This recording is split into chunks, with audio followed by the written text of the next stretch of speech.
Nümayəndə heyəti Fəxri Xiyabanda Ulu Öndər Heydər Əliyevin məzarını ziyarət etdi, abidəsi önünə əklil qoydu.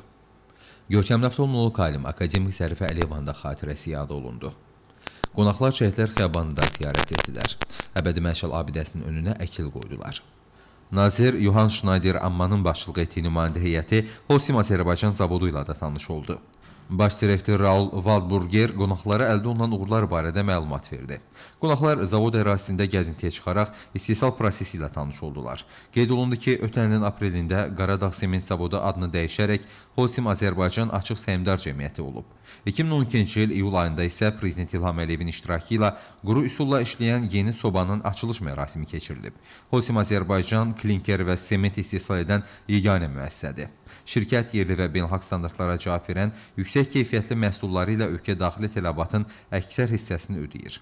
Hal-hazırda şirkətin istehsal olan sementdən iri miqyaslı tikinti işlərində qlobal əhəmiyyətli enerji layihələrinin həyata keçirilməsində geniş istifadə olunur.